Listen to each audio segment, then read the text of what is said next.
ലൈംഗിക അതിക്രമ പരാതിയിൽ കൊല്ലം ചവറ കുടുംബ കോടതി ജഡ്ജിക്കെതിരെ അന്വേഷണം ആരംഭിച്ചു. ഹൈക്കോടതിയാണ് അന്വേഷണം തുടങ്ങിയത്.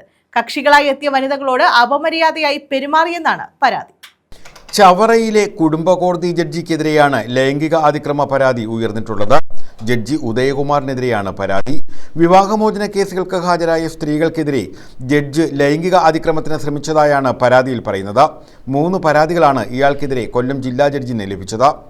പരാതിയെ തുടർന്ന് ഹൈക്കോടതി അഡ്മിനിസ്ട്രേറ്റീവ് കമ്മിറ്റി അന്വേഷണത്തിന് ഉത്തരവിട്ടു. സംസ്ഥാനത്തെ ജില്ലാ കോടതികളുടെ ചുമതല വഹിക്കുന്ന രജിസ്ട്രാർ ഡിസ്ട്രിക്ട് ജുഡീഷ്യറിയാണ് പരാതി അന്വേഷിക്കുക.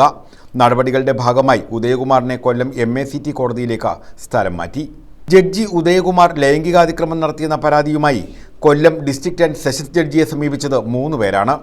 കുടുംബ കോടതിയിലെത്തുന്ന വിവാഹമോചനത്തിന് തയ്യാറായി മാനസികമായി തളർന്നിരിക്കുന്ന സ്ത്രീകളെ സാധാരണ അഭിഭാഷകരാണ് കൗൺസിലിങ്ങിനും മറ്റും വിധേയരാക്കുന്നത്.